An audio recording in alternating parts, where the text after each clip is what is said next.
We welcome you all for this another session of webinar series from GL. Today's topic is test next-gen 911 emergency services along with MSRP for public safety. And today's webinar will be conducted by Mike Yang from our US team and Madhusudan from our India team attend this webinar. Now I'll hand over to Mike Yang. Thank you. Thank you, Sanjeev. Mike. Yeah. Yes, thank you, Sanjeev. Hi, everyone. I'd like to welcome everyone to our July 2019 edition of our webinar series. We try to put out a webinar every month covering, different topics in the telecommunications field and try to discuss our products a little bit, give a little overview of our product. If you've been with us before, thank you for returning. And if you're new, welcome. We hope you enjoy the webinar today. So as Sanjeev said, the topic we're covering today is the next generation 911 emergency services. And specifically, we're going to cover the testing of instant messaging through the MSRP protocol. So we're going to give an overview and sort of an introduction of the next gen 911 network. We'll discuss our tool for testing calls and instant messaging. The tool is called MapSIP, and we'll show you how it can be used to generate calls, generate instant messages to a next-gen 911 network. So as Sanjeev said, if you have any questions during the webinar, feel free to type it in the chat window. Sanjeev will be monitoring it, and at the end, we'll have a QA session. We'll try to answer all of your questions. And if you've been following our webinar series, you know that we did a similar webinar on legacy 911 and enhanced 911 testing in the past. So if you have any interest in that, you can look that up on our website. There's a webinar link, and you can check out that webinar. And on there, you can also take a look at all of our previous webinars that we did, and we hope you find it interesting. So a quick overview of GL. We're located in the United States, in Galesburg, Maryland, which is about half an hour outside of DC. We also have offices in Bangalore, India, and Shanghai, China, as well as reps all around the world. We were founded in 1986, and we first started as a consulting firm, offering consulting services for local, state, federal governments. And since then, we've moved on to also develop our own test and measurement equipment. And that's actually where the bulk of our company lies on now. So we're sort of doing, we're providing commercially available in-house grown hardware and software test and measurement equipment since the early 90s. We have a variety of products in the whole arena, so which covers wireless industry, voice over IP, legacy, TDM, voice quality testing, and so on. The majority of our products are PC-based, and they're on Windows. So they all have a friendly GUI graphical interface, very easy to use, very cost-effective. Okay, so now a quick introduction to the Next-Gen 911 network. So the Next-Gen 911 initiative was started back in 2000, 2001. By NENA. NENA is the National Emergency Number Association, which is the organization sort of solely focused on 911 policy, technology, operations, and so on. So they first identified the need for a next-gen system when they realized that the sort of the evolution of emergency calls, right, beyond traditional voice calls. So the existing system sort of no longer supported the needs of the future. So this Next-Gen 911 is an initiative that's aimed at updating the existing infrastructure in the United States and Canada. The main purpose of the NG911 network can be sort of summed up in 4 different segments. So one, they want to fully replace the existing traditional 911 and E911 networks. What that means is all of the capabilities and functions that are already in place today, they want to move that to a sort of a nationwide all IP-based infrastructure.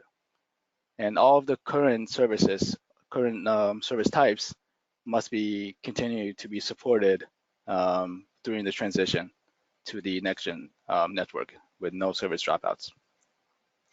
The second point is to add capabilities and support for new types of calling technologies. So those are that are non-voice based technologies. So things like text messages, images, videos, different data types, including telematics, building plans, medical information, things like that. The third point, or the third purpose, is to add flexibility for PSAPs and 911 authorities, so the ability to transfer calls, transfer messages, data between any PSAP and any interconnected next-gen system anywhere in the country. And the last purpose is to add capabilities and integrate with other agencies other emergency entities, I should say, beyond the PSAP. So things like connecting to a emergency operations center, Department of Homeland Security, and so on. So the next-gen network makes it very easy to transfer calls between agencies. So with this transition to NG911, so essentially allows the end users to access the 911 service not only through voice calls, but through text, images, video, and data. So the major wireless carriers today have already committed to providing text to 911 services, and this is actually already available in some locations in the country. Not all of them. It's still sort of in the transitioning process. So with the text to 911, which is sort of what we'll be focusing on, sending messages to the 911 network. So we know that the most popular instant messaging protocols are proprietary, and they're sort of not compatible with NG911 systems. So proprietary, so things like Skype, iMessage from Apple, right? Those are riding on proprietary technology.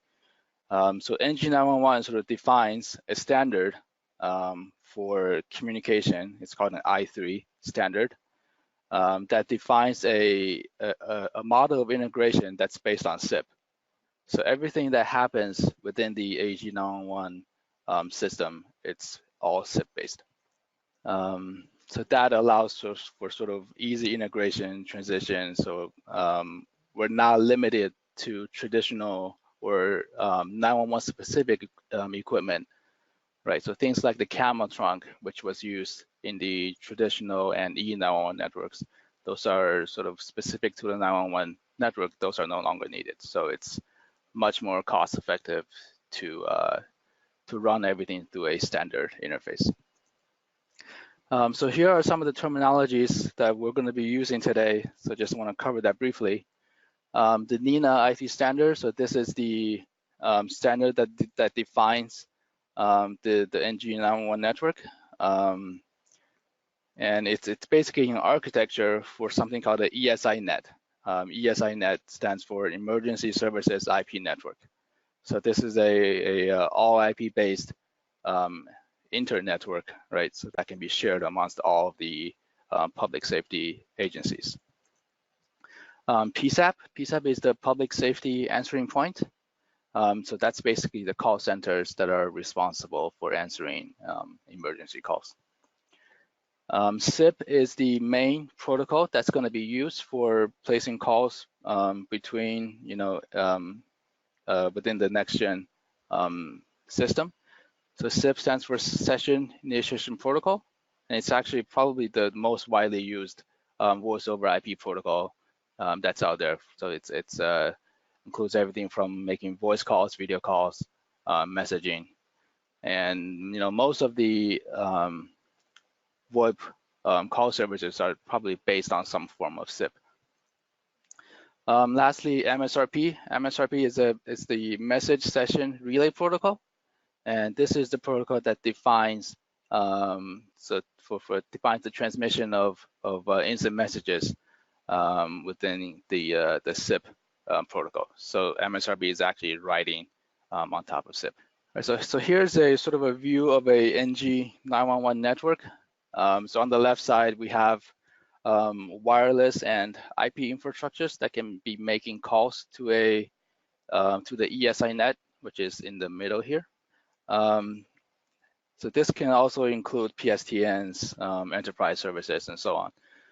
So for any time, let's look at the first in the wireless domain here. So anytime you make a voice call or you send an SMS to 911, first your location is included in this in the call, right? So location meaning your longitude, your latitude coordinates, as accurate as it can be through either your Wi-Fi network or through your cell tower triangulation or GPS. All of that information is sent to a gateway, and from here, a SIP call is placed into the ESInet.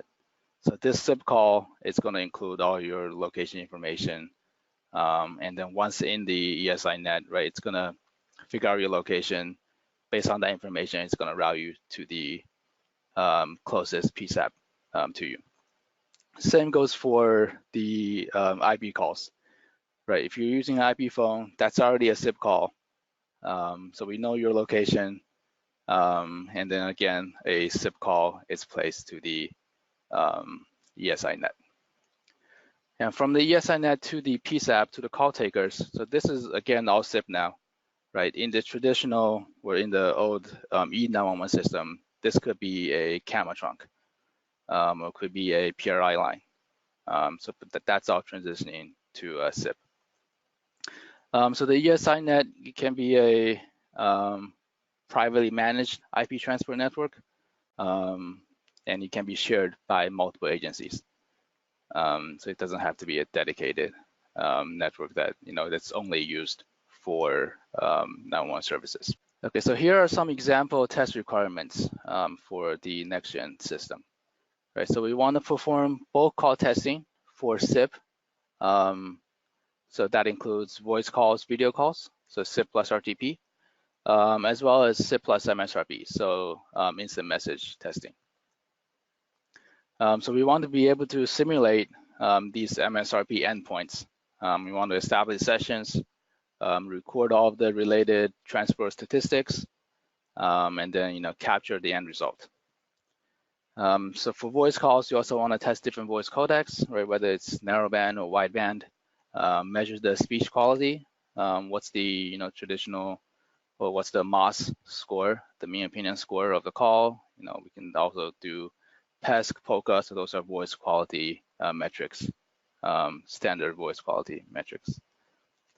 So for SIP, you can also test some advanced features, such as transferring a call, making a conference call. So those are done through SIP methods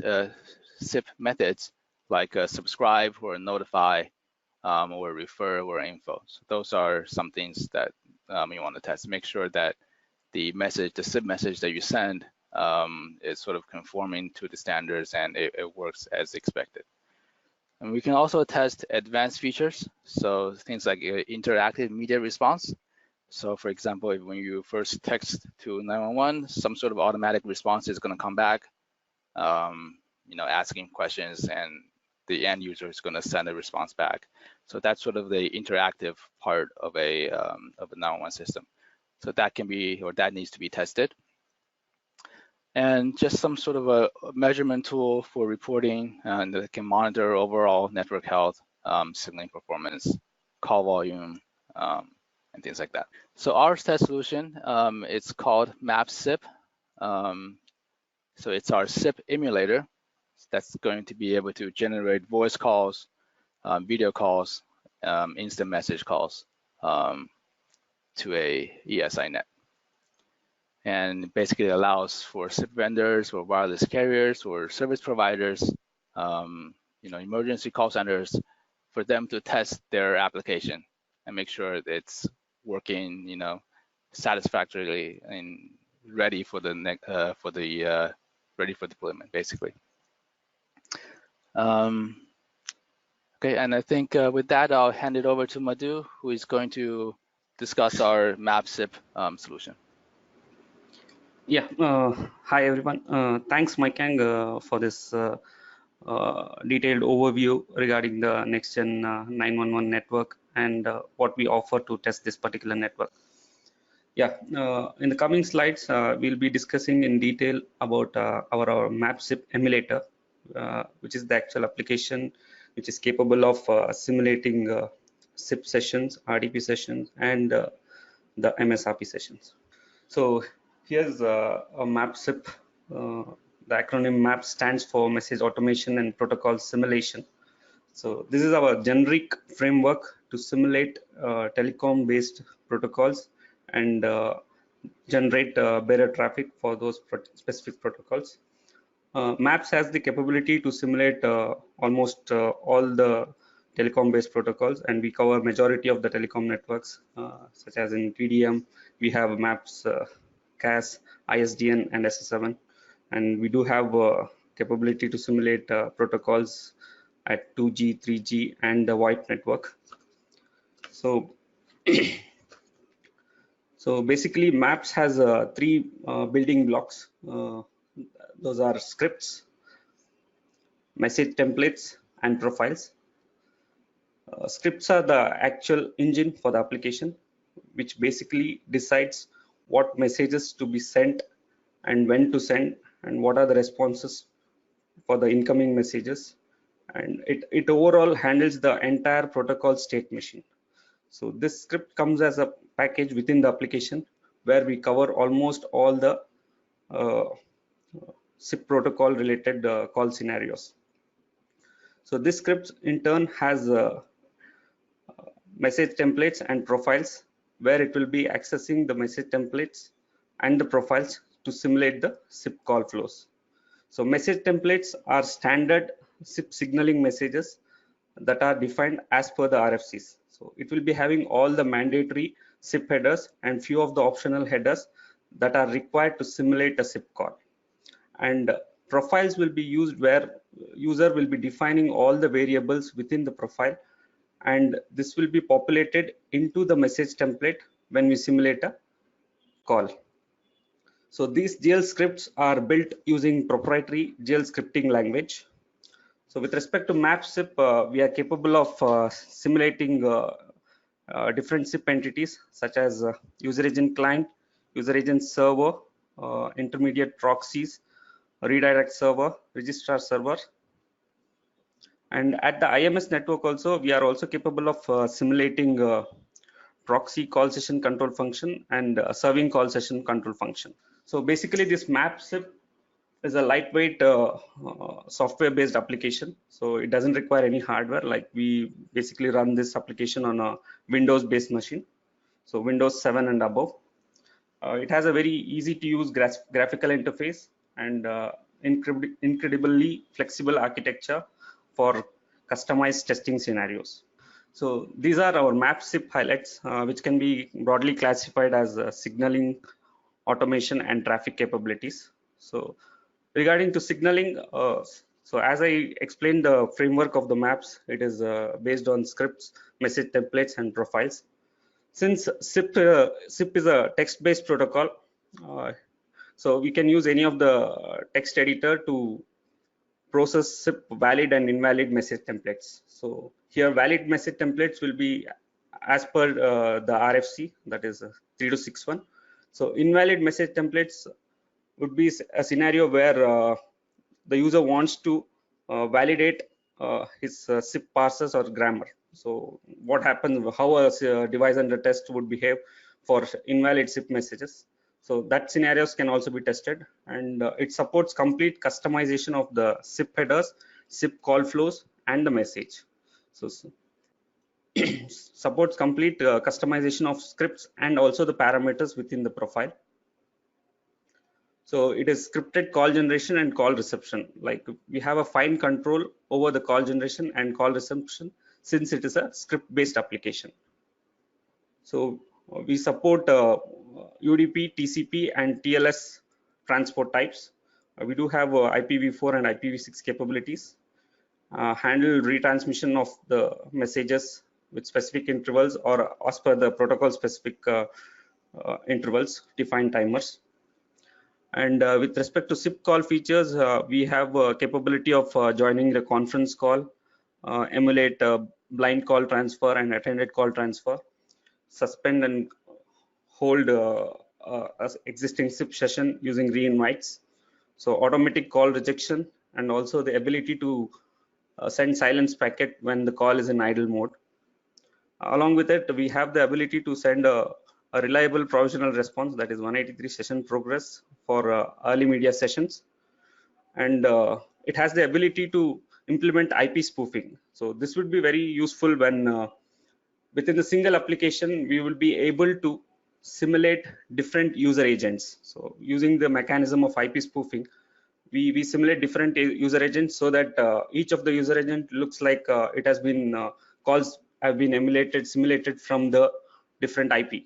So along with it, so as I mentioned, MapSIP has a very user-friendly graphical user interface. So using this interface, we have options to save the configurations, like what all the configurations that has been made within the application can be saved into master configurations, and those master configurations can be used by our schedulers or load generation to repeat the tests or run tests 24/7.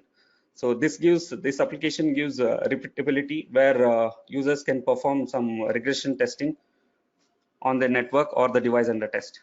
And it also operates in the CLI mode, that is the client server model, which gives flexibility for the users to control our MapSIP servers through our predefined APIs using any of the listed clients here, such as Python, Java, VB, Tcl, and .NET. So this flexibility, it allows to integrate our MapSIP server to their automated testing environment through industry standard clients such as Python and Java. Here, like this particular slide, it has a network diagram where we are actually summarizing all our IP traffic simulation capabilities and its performance. Firstly, the performance number. On a Windows-based machine of a Core i7 configuration, we are capable of simulating 2000 simultaneous voice calls, that is with RTP voice, and 500 simultaneous RTP video sessions, and 500 simultaneous MSRP sessions. So this is the overall load with respect to our regular flavor of MapSIP. And we also have a high definition version of the same application where the entire call features will be similar, but only there is a scalability improved with respect to the load. Like it can sustain up to 100,000 or 200,000 of calls. So here we have shown the calls happening between two MapSIP entities. So either of the end can be replaced by a device under test or the network. So if you see here, we are showing all our traffic capabilities here. So to summarize on that, we have the ability to simulate a video session, SIP session, where we play back a pre-recorded video file. It is not like somewhat like a real video session, real-time video session, or real streaming. So what we do is we just establish a SIP session and play back a pre-recorded video file. And with respect to voice, we have this capability of playing back a pre-recorded voice file and also insert the live voice using systems sound cards or the mic. And with respect to fax, we are capable of simulating both T30 and fax over IP, that is T38. And it also provides capability to insert packet impairments at the RTP level. So various packet impairment that we are capable are adding latency, packet loss, packet duplication, out of sequence packets. So all those capabilities are there. That would be very useful, like to test the network performance and the device under test. And along with that, we also have the capability of tone generation, where we are capable of generating DTMF digits and user-defined tones. And along with that, the interested session for today, that is IM sessions. So we emulate these IM sessions using this MSRP protocol. And all these traffic capabilities can be manually simulated, that is somewhat like a unit test, or all these calls, all this traffic can be simulated in bulk mode also. So in the bulk mode, it also gives the flexibility of mixing all these medias over different simulated user agent clients. Along with it, if you see here, there is a remote scripting and client access. So what it means is, so as I discussed in the previous slide, it gives the user to control this map server to any of the clients, such as which was listed earlier. And along with it, we have a capability of non-intrusively monitoring this VoIP network. So if you see here, there is a image of this packet scan, analysis and monitoring. So this is our non-intrusive mode of analysis, where we capture all the incoming IP packets through the mirror port of a switch, and capture all the details. This packet scan, it's somewhat similar to Wireshark, but has its own advanced features, like more than Wireshark. Like it can sustain 2000 up to 2000 simultaneous calls, and it gives a packet data analysis of per SIP sessions, so individual SIP sessions, and performance matrix of all the captured calls. So these are the flexibilities and advantages of packet scan. This is another feature within the application that is called as load generation. So basically, this will be used for conducting some stress testing or load testing of the network or the device under test, or the PSAPs in the next-gen emergency services network. So if you see here in the load gen configuration, we have the ability to configure how many calls to generate. So star indicates like you can generate the application. You can use the application to simulate the calls for unlimited count. And what is the restriction that you have to apply? Maximum active call sessions. And there are various statistical distribution that is user configurable here.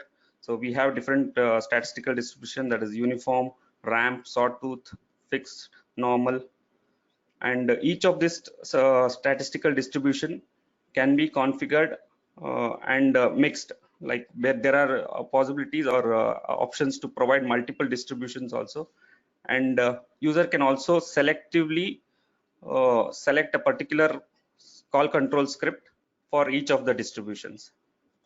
So now let's move on to this MSRP. Like we'll have a brief overview of the MSRP protocol.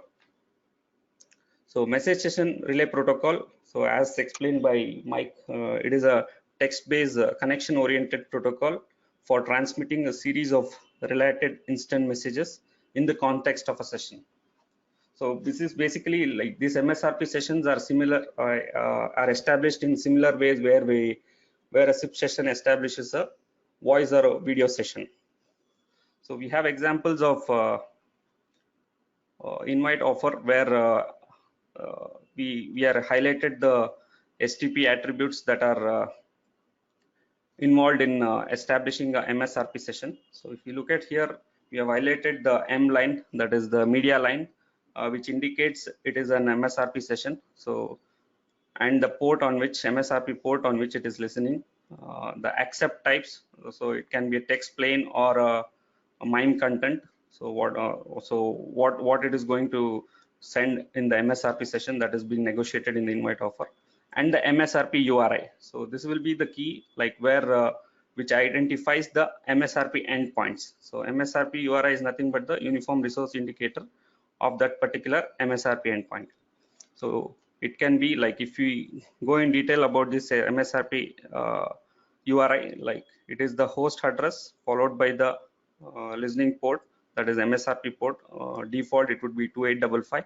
The session ID, which actually it is a host specific, and equivalent 200 OK response, that comes from the remote end, where it also exhibits its MSRP URI and the accept types it support. So this is the initial negotiation that happens similar to like how a voice or a video media session is negotiated. So based on these information, MSRP connection will be established. That is nothing but a TCP connection. Again, this MSRP is also a text-based protocol. This is somewhat syntactically similar to the SIP, and it is TCP only. So in MSRP, we have two different request methods, that is send and report. So send is the actual request method where we actually send the MSRP message content. So it has the ability to deliver the message in full or in terms of chunk. So, and report request reports the status of the previously sent message. This is somewhat like providing the status of what has been received at the remote end. So report request would be ideally useful for the intermediate MSRP relays, where it will be indicating like how much of message has been received for each of the transaction. So now let's discuss about this MSRP send message, where I'll just brief you on the highlights of this MSRP headers. So MSRP request line will have the MSRP method, that is whether it is a normal MSRP or a secured MSRP, followed by the MSRP transaction ID. So this will be unique for each of the send message and the request type, that is send here, and the to path and the from path, which has been negotiated, which will be negotiated in the invite and 200 OK responses. Message ID is the unique ID for each message. So this will be very important when we are tracking a chunked message. And success report or failure report. Success report can be set to by default. It has to be set to no, or it can also be set to as yes. So in case if you want a successful report for each of the send message, that can be enabled. And failure report is mandatorily by default it has to be yes. This will be very useful in case if some of the messages are not received at the remote end, it gets a report on that. And byte range is the header which actually defines the size of the message, where range of the message followed by the total bytes of the message. So this is and the content type, like what kind of content has been sent, whether it is a plain text or if you are transmitting any file or image. So that information will be there in the content type. And the actual message that has been sent, this is the actual message content, and followed by end of message indicator. Here the end of message indicator are these 7 hyphens followed by the transaction ID and followed by a indication of whether this particular message is a chunked message or aborted message or a completed message. So basically dollar indicates it as a completed message, and if plus indicates it is a chunked message, that is there are few more message chunks that are going to come, that are going to be transacted in future in this MSRP session. And star indicates that hash indicates that that particular MSRP message has been aborted. So abortion of the message would be used for interruptibility scenario, where that is a specific kind of scenario where during MSRP session you can also abruptly abort a message. And if you look at the report here, message ID will be key here. Like this is the one which is actually tracking for which message this particular report has been generated. So again, it would be treated as a new transaction here, and followed by the status. Status could be somewhat like right now it is only a successful status, that is 200 OK. In case of any failure, it will indicate that particular failure report here. And we have a successful 200 OK response for this send request. So there we don't have any much information. It just indicates the to path and from path followed by the message transaction ID. So here we are having an example of how a MSRP chunking happens. So basically chunked message allows a long message to be split into multiple small messages or send requests. So if you look at the example here, so initially I discussed about the significance of this end of message indicator, so and the byte range. So if you look at here, the transaction ID is unique for each of this send request here. So it is like two different send transaction, but the message ID remains the same. This is the identifier to identify the chunk, like what the chunks belongs to which particular message. So this message, it is decided based on this message ID and the byte range. So star indicates like during the interruptibility scenario, like we don't know like till when what message has been sent. So at the reception peer end or the remote end only, we will identify the message content bytes and respond back in the report, like how many message, what is the size of the message that has been received. And for the chunking, so as I told earlier, like plus indicates that this particular message is a chunked message. And in the next example, you see that the byte range is 5 to 8, that is 3 bytes of data. Of the total 8 bytes have been sent in this particular send transaction. And what is the message content followed by the message transaction ID, and the dollar indicates the completion of the message. So now let's come on to the MSRP capabilities in our actual application, that is MapSIP. So basically, like we are capable of simulating a MSRP session. So how we simulate is to provide the look and feel of a instant messaging session. What we do is, before establishing a session, we configure a text file wherein we define the message content. So like what has to be transmitted within the established IM session will be defined in this pre-configured text file. So that is we have a user configuration there where in the using our user interface can be easily configured. And once we receive the message, that can be recorded into a text file with millisecond timestamp. We have the ability to record entire message throughout the session. Like 100, like if within the session, if there are hundreds of messages being transacted or communicated, everything can be saved into a single text file for that particular SIP session. And while simulating the messages, like we have a convention like how to differentiate the message contents that has been defined in the text file. So we use the CRLF as the delimiter to treat each new line as a new message. So for example, in a text file, if you have 10 messages defined using a new line, so each new line will be treated as a single MSRP send message. So we read that content and form it in runtime and send it over a MSRP, established MSRP session. And we also have the option to configure the chunk size in case to simulate this chunking capability. So we have provided an option to configure the chunk size in bytes. So based on the bytes configured, we will decide the like what message content should be sent in the send request. So, and also the configuration options allows you to enable or disable the report success or failure. And also the ability to like since we read a file and if you want to iterate the same file throughout the session, we provide an option to decide the intermessage timeout. So we provide that option to configure the intermessage timeout also within our user configure profiles, which I'll be discussing in detail in the coming slides. And we also have the capability of simulating mixed media sessions, that is audio with IM, video with IM, and only IM sessions.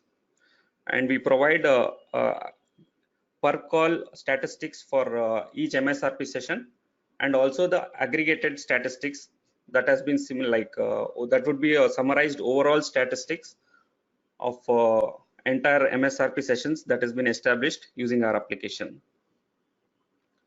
And we also have the flexibility to, since it's MSRP is also a text-based protocol, we can use any of the text editor to manipulate the MSRP messages, and also to create some invalid MSRP URIs. So to test the system, like how it behaves when we invalidate the grammar of the MSRP.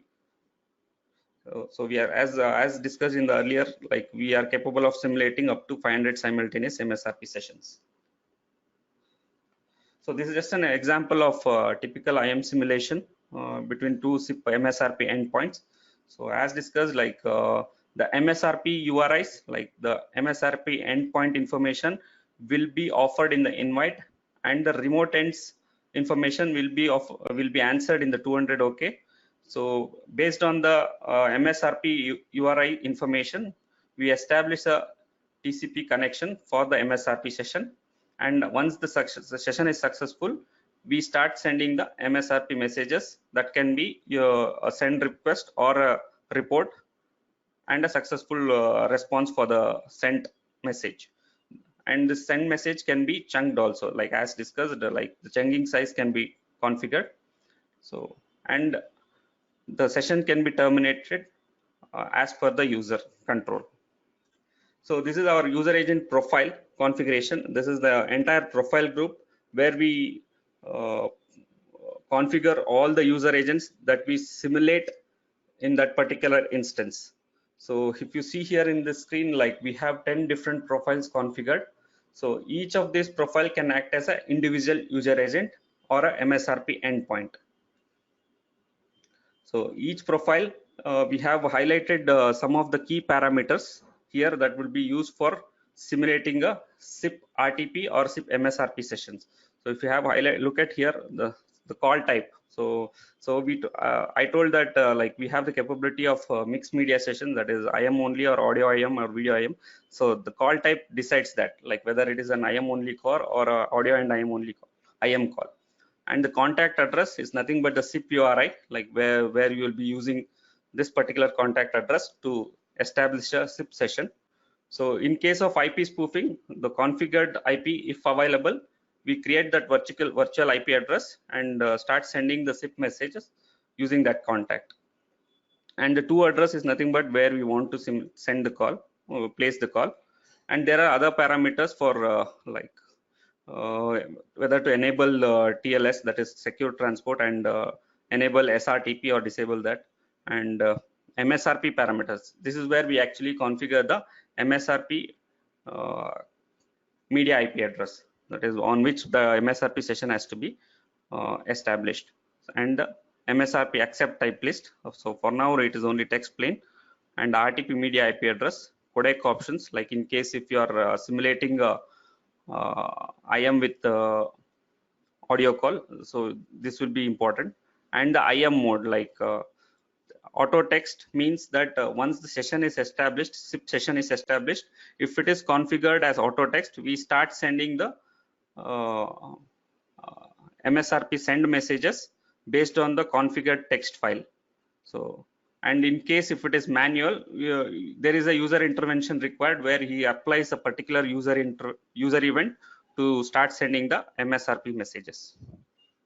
So all these configurations, we have a quick configuration where it provides options to configure hundreds of profiles using our quick configuration menu. So that would be very easily doable.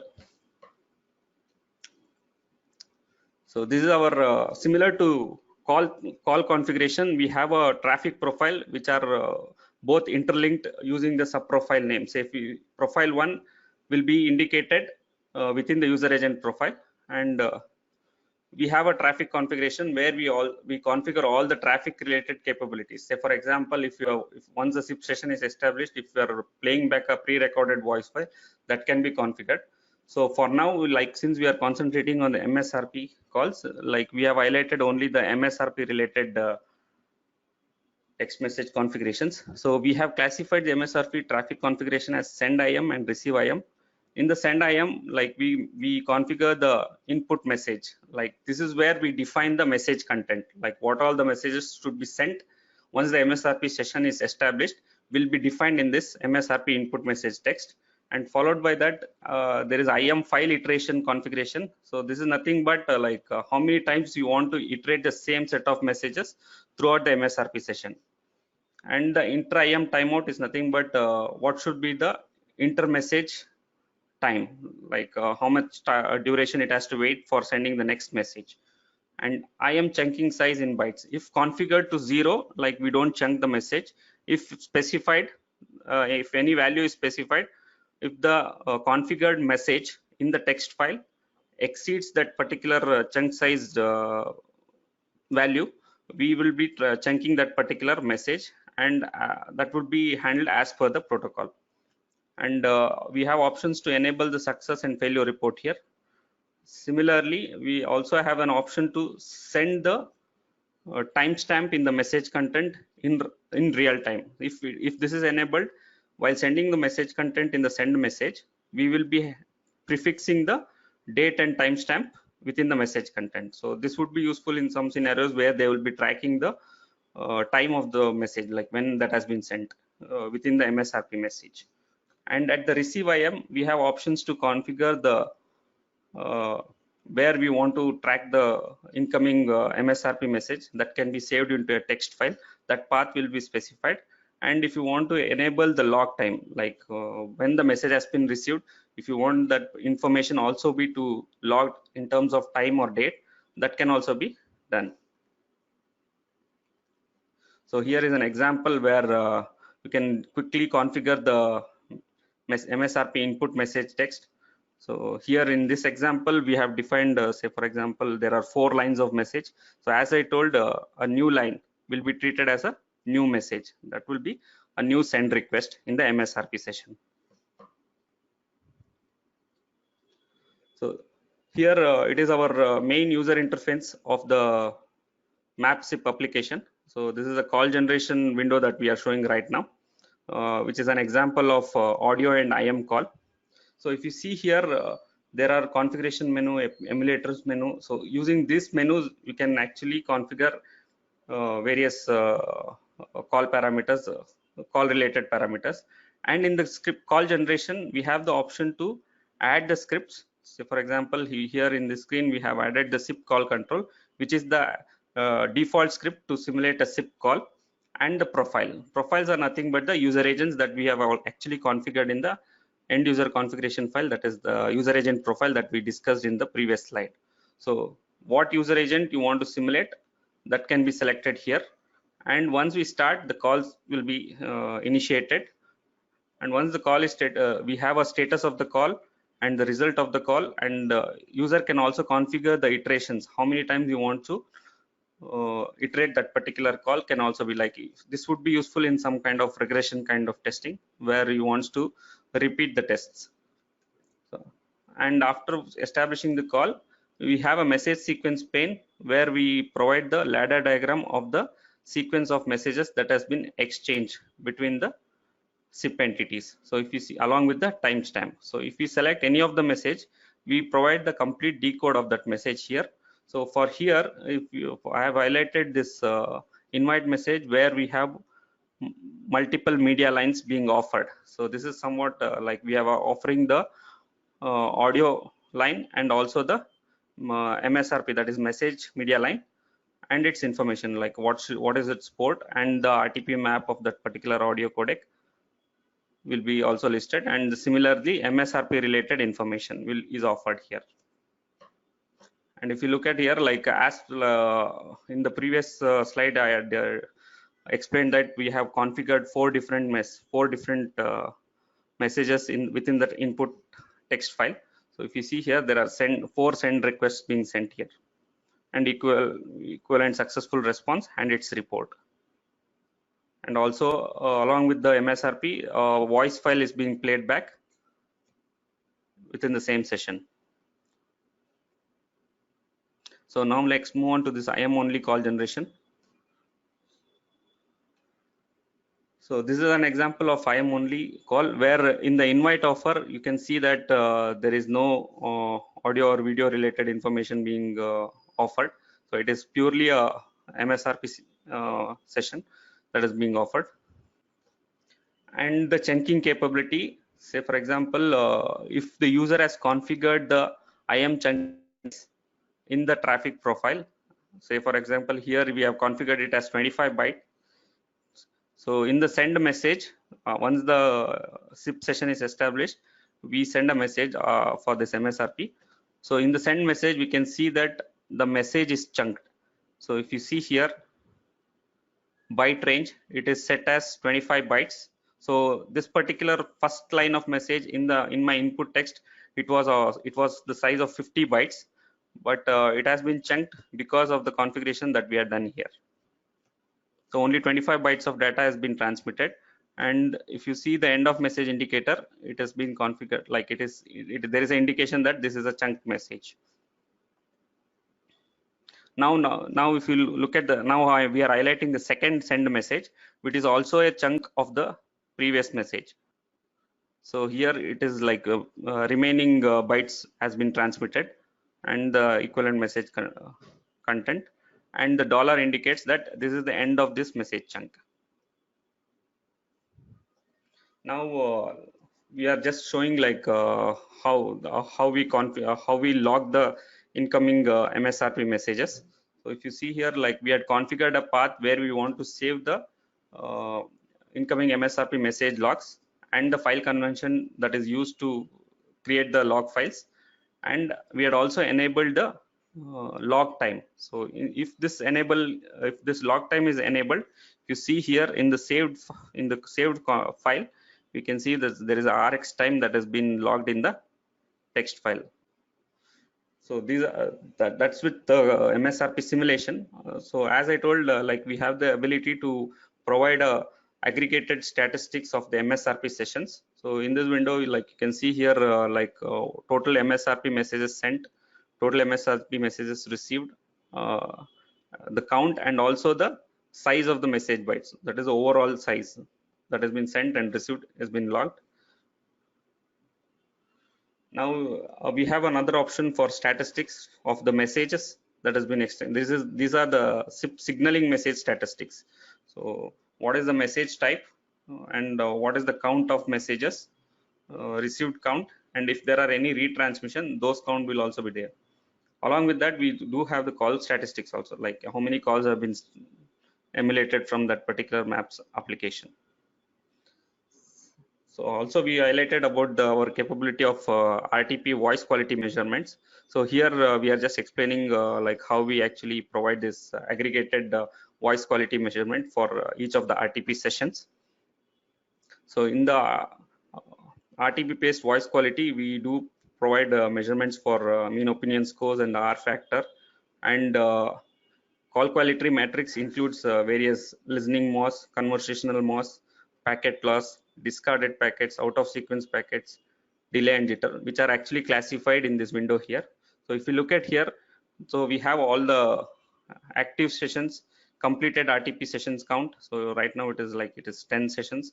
So, and out of these 10 sessions, we have classified like how many calls are having excellent MOS scores, that is sessions with MOS 5 to 4, and good scores, that is 4 to 3, 3 to 2, and less than 2.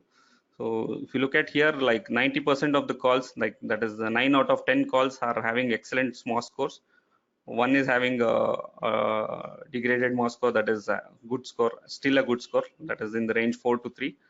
And we also provide the total packets sent, RTP packets sent and received. Along with that, all the packet related statistics such as packet loss, summarized aggregated statistics of the overall session, packet discarded statistics, duplicate packet statistics, and along with that we do provide this jitter measurements also for the overall session. And this particular statistics can be saved into a CSV file. We have that ability, and we also provide along with the aggregated statistics, we also have the ability to save the per call statistics for the individual call. So this is with respect to our MSRP capabilities. Now let's move on to our ability to monitor the emergency services network. The application used to provide a efficient monitoring of emergency services network is called as NetSurveyor Web. This is basically a browser kind of application, but this also works in sync with packet scan. Like initially in our initial slides, we had explained about non-intrusive monitoring, where we have this packet scan probes capturing the IP packets, monitoring the VoIP networks. So in case if you want to monitor multiple nodes or multiple PSAPs, so at each PSAP we might have connected a packet scan probe. So if the user wants to monitor the entire probes, this NetSurveyor Web will be useful in using our application. We can monitor the entire probes here. So this is a web-based network surveillance system. So where which works with multiple packet scan probe. Like as I told, multiple packet scan probes will be non-intrusively capturing or monitoring the remote locations. So it will be sending the data to a centralized database, and using our NetSurveyor Web application, we will be accessing the centralized database to get the captured packet or frame information. So it is scalable and has a very flexible architecture, and it also provides real-time and historical analysis. So and it supports multi-user support, wherein different users can log into that particular centralized database and have access to the results from their remote locations. And it has predefined KPIs, and users can also define their KPIs, that is key performance index, for classifying the calls. Say for example, calls with good scores, calls with low MOS scores, and failure calls. And probably we can within the VoIP network, like how many MSRP sessions are there, and how many RTP sessions, RTP related voice only calls, or calls with both voice and MSRP. So such classification can be done. So and all the results will be displayed in both tabular and graphical formats. So here is an example where we are showing the tabular format.